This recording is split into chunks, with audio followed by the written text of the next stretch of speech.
First off, let's go up to the far north to the Brooks Range. The Brooks Range is fronted up here by the North Slope and to the south by the Yukon Lowlands. It's got very few glaciers in it today, even though it's a long way north, largely because of the extreme aridity that much of it experiences.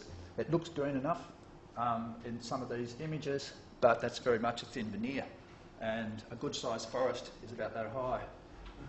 Somebody told me the other day that of doing some work on dendrochronology of some of the forests of, where was it, Spitsbergen, and getting about 120 tree rings out of a willow 20 centimetres high, which I thought was pretty neat. But there's an awful lot of rock exposed, as there's very intense periglacial activity, and that even today, and that means there's lots of sediment gets delivered downslope into the river systems. Note too that you get these quite massive terraces, which are basically old glacial outwash terraces, so the ice masses have been much bigger in the past, but still not as big as you might necessarily expect so far north, based just on latitude. This is an absolutely stunning landscape, and I put those pictures there for no other reason than this is about my favourite place on the planet at the moment, and it's a nice place. Yeah. On the southern side of the Brooks Range, the glaciers went probably a little further.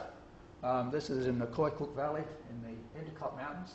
So you can see they don't exactly have your classic U-shaped glacier profiles and all those things that happen in textbooks but don't often come true in reality. But there were some quite extensive glaciers that flowed southwards from the Brooks, and out here, beyond the terminus of some of the more recent, the quite impressive fluvial geomorphology superimposed on all sorts of little melt lakes in the permafrost. And most of the sediment is either old glacial fluvial sediment, meltwater deposited gravels from the glaciers that were once there, or else more recent fluvial sediment that's basically been reworked from the old stuff. Now, if you take a transect through the Brooks, as these gentlemen have done, here's the altitudinal variation, and you can see this is the present day snowline. So the glaciers really are piddling little things, even though you're a long way north. And even back in the peak of the last glacial, the snowline wasn't all that much lower than it is now. It was obviously colder, but it was also a pretty dry place, and unless you've got precipitation, you don't get glaciers.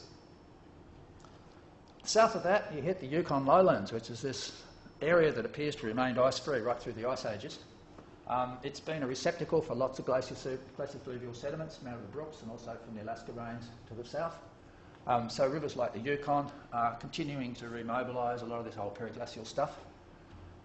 Notwithstanding the fact that you've got cold conditions, there's still a bit of veg around, and as you see here in this granite tour, a lot of pretty strong chemical weathering still going on. So there's still enough moisture and there's still enough rainfall and there's still enough biogenic acids to produce chemical weathering features, largely perhaps just because of time. These places have just been sitting there unglaciated forever pretty much, and so some features that you may not necessarily expect to be there are in fact there. Then as you head down a little bit further south into the Alaska Range, you start to get to an area with a little bit more precipitation. It's still a strongly periglacial environment, lots of frost shattering and stuff like that, but there's a little bit of chemical weathering goes on as well.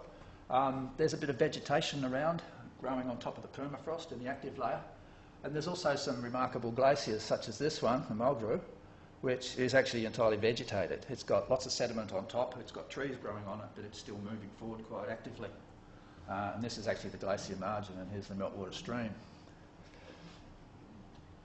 As you go into the higher summits of the Alaska Range on the north side, it's relatively arid, lots of periglacial activity, frost-shattered rock all over the place, and because there's no vegetation and you've got lots of debris, on those occasions when there is a bit of precipitation or snow melt around, there's a huge amount of sediment gets delivered down into the river systems and on down into the Yukon Basin.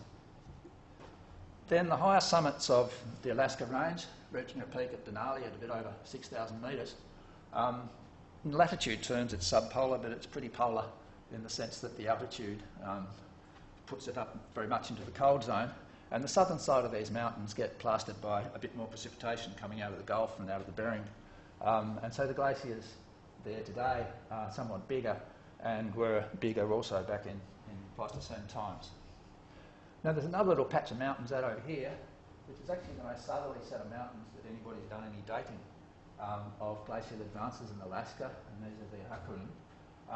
And here it appears the last glaciation came to an end at about 20k versus anything up to 27k further north, so a fair bit of variation. And these few thousand years matter when we start to think about people and the time that they had available to come through. So that's the southernmost point that any dating's been done in Alaska up until now. Then, at about the same latitude as the last group of mountains, but somewhat warmer and also significantly wetter, there's the Chugach. They're lower, but they're strikingly glaciated today in at least some places. And there's also a very strong imprint of more extensive glacial erosion in the past. So you see far more classical glacial erosional landforms through the Chugach. Periglacial processes of frost shattering and slope instability are very active, but the stage upon which it's happening is pretty young. And so I suspect that's the reason why you don't actually see such strongly developed periglacial landforms. Deglaciation's relatively recent, so there hasn't been a whole heap of time for some of these things to develop. Head out a bit further towards the east. Sorry, I'm a geographer, I have to do this every now and then. To the east is the Wrangell Mountains, which is basically this group of large volcanoes, quite massive volcanoes. And this is one of these peripheral areas on the continental side of the ice where there's a bit of a history being discerned. So we know that there's tillites in there, that is consolidated glacial sediments that have been dated back to as long as about 10 million years, various advances prior to the last glacial maximum, and then the LGM. And over here, there's huge volumes of glacial fluvial and glacial lake sediments. And much of the landscape's carpeted with this legacy of the glaciers that existed there in Pleistocene times.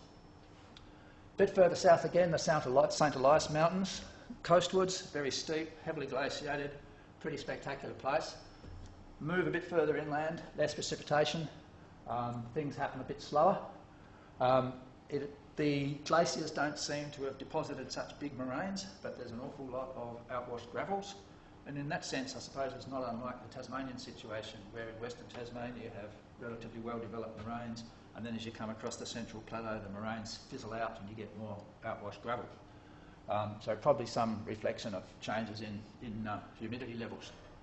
A lot of the glaciers are covered by debris, as you can see here, and here, some of them converting into rock glaciers. And there's also lots of loose material around, still blowing in the landscape, sort of aeolian sediments in abundance, and still very active aeolian sediments. Then we pull back to the coast, and in the Kenai Mountains around here, there's again lots of little old glaciers there, and a few that still make it down to tidewater, but a pretty strong imprint of past glacial erosion here, much more so than you really see up in places like the Brooks, presumably because of this more vigorous glaciation that the greater precipitation levels have allowed. Head on down the coast to the coastal side of the St. Elias. Mount Fairweather is a wonderful joke of a name. The weather's never fair. It's almost invariably crap from my brief experience. The glaciers here don't appear to have necessarily gone all that far. There's a few mountain barriers that kind of block them a bit. But notwithstanding that, you see these flat, uplifted, rebounded coasts all over the place along this sector of the coast. And then the Alexander Archipelago, which we'll focus on a bit more in a moment. This consists of a series of islands lying off from the mainland coast. And here's the currently glaciated parts of the mainland coast. So in the mainland you get this sort of fjord country with quite deep glacial incision. But I want to talk about over here. Here in the Alexander Archipelago is Prince of Wales Island. So to zero in a bit more on Prince of Wales, it's the north end of the island, so I'll rabbit on about this area. A couple of things to notice here is that this place is directly opposite the mouth of the Stikine River. Now the Stikine River is really important because it's one of the few river systems here that penetrates inland of the coastal ranges and so collected a huge amount of ice from inland of the mountains, not just on the coast-facing side of the mountains. And it was able to discharge this out towards the southwest. It's also significant because it discharged that ice at a point where the potential channels were fairly narrow. Further south, there are areas of quite broad terrain on the continental shelf where there's not much in the way of mountains, and where any ice that came from the continent was able to just spread out and dissipate to some extent and not necessarily go all that far, whereas there was a chance for this stuff to actually get squirted out relatively narrow channels before it came to a halt. So there's a few of the place names I'll use in the next few minutes. This is the far end of the island. Peru Peak here is about 920, 930 metres. There's another mountain over here called Mount Calder, which is of similar height. So we've basically been working in this general area. And over here, the Thrush Valley, which will figure prominently in the next couple of slides. There's also a cave here called El Capitan and another cave here at Beaver Creek. The whole place has got a fair bit of karst in it, which is one of the reasons I first started to poke around there. So, glacial geomorphology of. If you pull right back and have a look at what's going on here, it's clear that there's been a fairly pronounced bit of glacial erosion going on. One of the questions that arises is, does that glacial erosion reflect ice from the continent that actually overrode the island, or could some of it have come from local glaciers that formed on the mountains on the islands themselves? And there's no doubt that some of it has come from local glaciers. But many of those local glaciers have exploited joint directions that run almost contrary to the continental ice or run at 90 degrees to it. Now, they are not the source of much of the abrasion, which clearly has a northeast to southwestern trend to it. So you look at it on the broad landscape scale, things look pretty smoothed off. If you go and look around on the individual summits, they look a bit smoothed off. None of that's particularly compelling. There are other reasons why you get smooth-topped hills. But at an outcrop scale, you also see very strong glacial striations. And when you're up high, those striations are invariably coming from the northeast and not from the local glaciers. Pull back and look at some of the peaks. This is Peru Peak, which certainly gives an impression of being smoothed off a bit. I'm not quite so convinced about Calder. Maybe that stuck out a bit, I don't know. But nevertheless, there is a general smoothing off which is suggestive of glacial erosion over the tops of most of the summits. Second line of evidence is to have a look at the sediments, and there's pretty widespread sediments, and they include things like erratics of granite, which don't occur on Prince of Wales Island. Their source is up here in the Stikine. There's slope deposits on the high slopes, but there's virtually no moraines up high. There's moraines down low, which is suggesting that if there were glacial deposits up high, they've since been remobilised. Now, this point about the Stikine is a pretty significant one, and these are a couple of shots I've stolen from my son, who was fortunately paddling around in the Stikine at about the time I needed him to be, and so I sent him out looking for pieces of granite and sent me back reports of where he found granite, so it was nice to get those. Anyway, the Stikine is basically a big boisterous river even now, a very deep meltwater channel, functioning as a pro-glacial meltwater outlet now, but previously probably a basal meltwater outlet at a time when the glacier had to be, at the very least, about 600 metres thick over that part of the mountains where the granite erratic came from. The cave sediments have also been interesting to look at on Prince of Wales, because these mainland provenance erratics have also popped up in the cave sediments in places like Beaver Creek Cave, where there's bits of granite lying around that don't belong on the island. There's also some evidence of cave passage development and sediment deposition having occurred really close to the glacier edge. This lump here is a piece of barbed clay, which is a rhythmically bedded clay deposit that you get in ice margin locations. And without getting into the explanations of why it's rhythmically bedded, the fact is that it tends to be very soft, and so your chances of depositing it with a whole lot of gravels and stuff are minimal. Your chances of transporting it very far with a whole lot of gravels are minimal. this soft stuff would just get scrunched up very quickly. So that the fact that we have these varved clays in these outwash gravels in the caves suggests that the ice was very close to the cave edges and that these caves probably functioned as meltwater outlets at various times. There's also a few other interesting little things here, in that sitting on top of some of this stuff is this brown bear den, from which organic remains have been dated to about 10,500, I think, from memory. So bears were moving in here, and it's also brown bears, which don't occur on the island anymore. So there's pretty rapid occupation here after the ice went away. There's also variations in the degree of surface cast that's developed, that is, how much the limestone's been attacked by solution. Up here on the top of Peru Peak, you can see it's pretty intensely castified. There's lots of deep slots that have been dissolved into the limestone. There's big sinkholes. There's a big boulder of erratic sitting right up on top of the mountains that's been dumped there. Now, that's what happens up high. But when you go down low, where some of these more intact moraines are, you find that the surface cast is virtually not there. It's been completely planed off. So if there was ever any deep penetration of the cast like this down here, it's been eroded off. And presumably it's been eroded off more recently than ice has been up here. Otherwise we wouldn't have the survival of this stuff up on the top. As far as moraines and till and things are concerned, couldn't find any moraines up on the highest mountains. There's lots of slope deposits which are probably reworked old glacial moraines. All you really get is the odd erratic lying around. When you come down to the lower levels, however, into the valley bottoms, you get quite intact moraines, and they're not very weathered.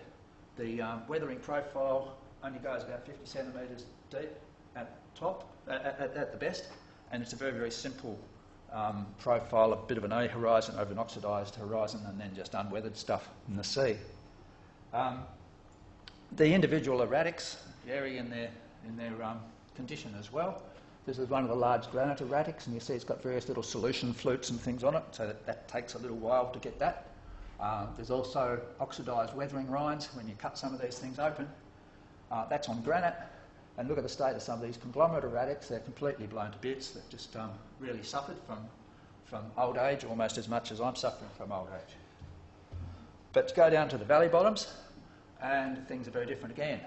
Notwithstanding the fact that you're now down in the zone where there's more biogenic acids to be creating mischief for some of these rocks, they are considerably less weathered, whether a granite or conglomerate. Yes, there's some protrusion of the component clasts, but it's nothing like what you see on the tops. So again, it's sort of looking like the stuff down low is younger. Another thing we tried was cosmogenic isotope exposure age dating, which basically is a technique that uses isotopes that are produced by cosmic rays. They bombard the rocks and they change the isotopes. So using beryllium-10, we tried to do a bit of dating of some of these things.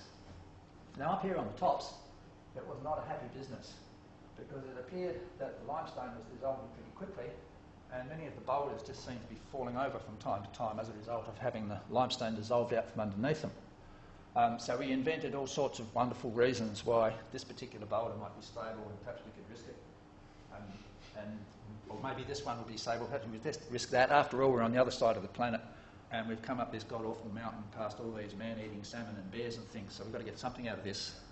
So we invented all sorts of excuses, and invention being the mother-in-law of necessity, it all went into tears, and we didn't get much out of it. We got dates as old as about 12,000, but we weren't convinced that any of these boulders were actually stable, and so I think that 12,000 date can be regarded as a minimum. That is, it's 12,000 since it's assumed its present position. Perhaps the bit that was exposed before is now down underneath. That's my feeling. The whole place felt too unstable. But on the other hand, when we went down to the valley bottoms, we were pulling dates of about 21.9, 18.9 from sites that appeared to be quite stable, which is totally consistent with the last glacial maximum of oxygen isotope stage 2. We did get some younger ages down here, but these were from boulders that were not terribly far above the ground surface, and which we think were probably had a history of having been buried a bit in the past, and perhaps that surface burial layer's only relatively recently been removed from them, so we're getting these young dates.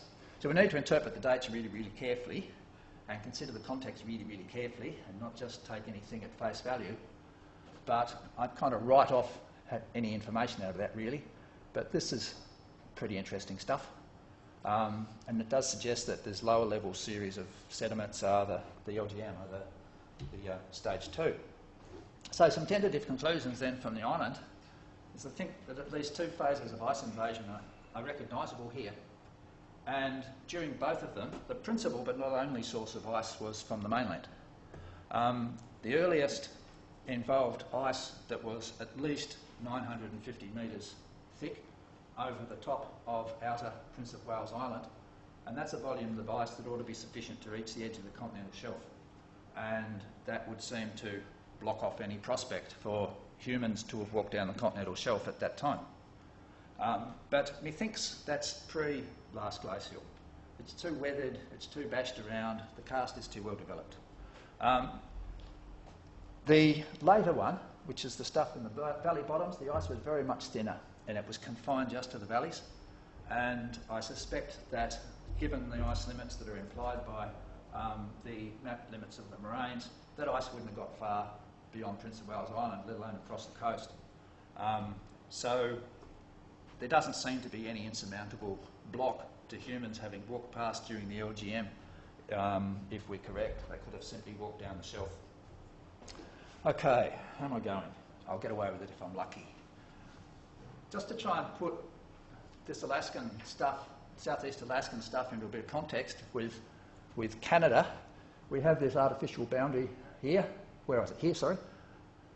So I've been talking about over here, but the glaciers aren't really interested in the artificial boundaries, and so the story from inland parts of British Columbia can shed some light, as indeed it has with the Stickeen erratics going out onto Prince of Wales.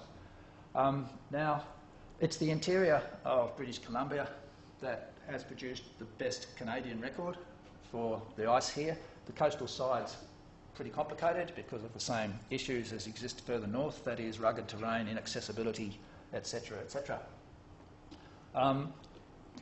Don't bother trying to remember some of these somewhat idiosyncratic names I've pinned, but I'll just quickly show you a couple of things from here and then compare it to places over here on Vancouver Island and on Haida Gwaii, or the Queen Charlottes. So if you go to the inland, during the earliest glacial times, pretty much the whole area seems to have been covered by ice, according to the Canadians who have worked there. So you get these very smoothed off sorts of mountains. In the valleys you get tremendously thick layers of glaciogenic sediment. Again, limestone surfaces. Obviously from this distance you're not seeing much, but I can assure you there's not deep epicas like you get on Peru Peak sitting here. The pattern of the landscape has been very much influenced by the geological structure, in particular all these lava flows and things. And some of those volcanoes have actually erupted subglacially, they're toyas, and so there's, they give you at very least a minimum height for the ice mass that must have been there at the time of the eruption. And there's a lot of potential, I guess, for some dating of the lavas in there to get a bit of a feel on what might be going on. There's, again, relatively limited moraines compared to just how much meltwater deposit there is. Look at the size of some of these terraces. These ones here on the Fraser, which runs down towards Vancouver, and just this huge mass of outwash gravels and things on the Chugach. So there's a massive amount of glaciofluvial sediment, and it would seem a bit less so on the other side, on the coastal side, where there's much more moraine than glaciofluvial stuff. Basically, the pre-last glacial, everything got overwhelmed by the ice, and during the last glacial, which is known in Canada as the Fraser glaciation, the ice mass was much smaller and it was largely constrained by the topography on the coastal side. So if we now go over to the, on the inland side. So if we now go over to the coastal side, here's pre-AW, here's Haida Gwaii, here's Vancouver Island. So here at Haida Gwaii, and again at Vancouver Island as well, obvious evidence of pretty strong glacial incision with old glacial troughs full of water or full of water, fjords and lakes and all that sort of palaver, and quite a lot of glacial sediment around. But on Haida Gwaii, none of the bit that we came across has been all that heavily weathered. So that may or may not hint that Haida Gwaii was overridden by glaciers during the last glacial, and that area might have been a bottleneck for people trying to walk past. However, there is a bit of a problem in that, in addition to the continental ice, there's also local glaciers on Haida Gwaii, and I don't really feel that's been resolved anywhere near well enough yet to sort out what of this till is just local glaciers during the last glacial and what might be the big continental stuff. So I think the jury's a bit out on some of that. We go down to Vancouver Island. We get some interesting little things that are a little bit parallel to Prince of Wales, like these boulders of granite, once again, seem to be of mainland provenance. And again, you've got this pattern of weathered stuff up high and not so weathered stuff down low. So if you go up to the top of places like White Ridge on Vancouver Island, which is, I can't remember, but I think about 600 metres altitude, the Epicas, that is this surface solution interface, is pretty well developed, not dissimilar to what we've seen up on Prince of Wales. And you also get this same altitudinal zonation. With a well-developed epicast up here, notwithstanding the lack of much vegetation to produce biogenic acids to dissolve the limestone. And when you go down to the bottom, you get these planed off limestone surfaces that are associated with the most recent tills and moraines. At mid-altitude, it's a bit hard to see on Vancouver because the forests are pretty nice. There's a few places where you do get exposures, and it's evident there's pretty strong limestone dissolving going on with all these nice juicy plants producing lots of CO2. It's hard to get much exposure except when the forest industry, tra-la, comes along, because they have a great habit of clear felling, leaving a great pile of dry slash lying on top of the limestone, and there's not much soil on the limestone. Most of the limited soil that does form is very easily lost down into all the crevices, so it's basically like putting a pile of dry kindling on top of an upturned colander, and the dry weather comes along, the kindling dries out, and boom! And so this sort of exposure results. God knows how long it will take to get vegetation growing back in some of these places, but it's pretty castified, as you'd expect, but not hugely so. Moraine degradation and weathering of the till. Well, everything's pretty much reworked up high, and it's not just a function of slope, because there's some flat plateaus as well, or relatively flat plateaus. Go down to the low altitude and everything's pretty unweathered. The moraines tend to retain some form, and there's not much weathering of the individual rocks. Up on the tops you get fairly pronounced weathering features on the Granite Bold. You might notice this one's also sitting on a little pedestal where it's protected the underlying limestone from being dissolved, but eventually has split and fallen off. Another little pedestal over there. But these other boulders down in the lowlands, they're a bit oxidised on the outside, but they're not very weathered. Again, consistent with Prince of Wales. The fly in the ointment a bit is out here in the Tashish area on the west coast, where the basalt clasts there have weathering lines of about 2 to 4 millimetres on them, which is relatively thick compared to what we found on the last glacial stuff on the east side.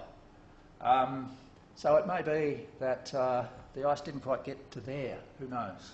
Don't want to buy too much into that, but it's tantalising. So as far as Vancouver Island is concerned, the epicast again suggests that the top of the mountain wasn't overridden during the LGM. The contrast in moraine degradation and weathering of the glacial sediments again suggests that the last glacial ice was pretty thin, and this more weathered till out towards the west coast just might suggest that the ice didn't really reach the west coast. And that's a little bit consistent with some work that's been done recently looking at cave sediments and things, which sort of, without getting into too much detail, hint at the possibility that ice didn't reach the west coast in some other parts as well. So, finish it all off. Basically, there's no doubt that, in my view, that ice reached the continental shelf edge when it was at its greatest extent, and probably same thing happened around Vancouver Island and Haida Gwaii. But the various criteria that we've adopted suggests that during the last glacial maximum, the ice was pretty limited in the Alexander Archipelago, and it's a little bit of suggestion, I think, that the same story applies in coastal BC, particularly in Vancouver Island. So it doesn't look as if there'd be any impediment to human passage down that coast past either the Alexander Archipelago or Vancouver Island. The Dixon Passage area north of Haida Gwaii, separating Prince of Wales from Haida Gwaii, is another matter where it's very difficult to come to much of a conclusion there because all that's available is some somewhat ambiguous marine floor results and not much terrestrial stuff. So who knows, that might still be a bit of a fly in the ointment. So that's about where we've got to. So just to have to acknowledge Jim Bateshaw and Paul Griffiths and Carol Ramsey, who have been involved in this crazy enterprise with me. And yeah, that'll do. And I thought I needed some quantitative geomorphology, so you needed a graph.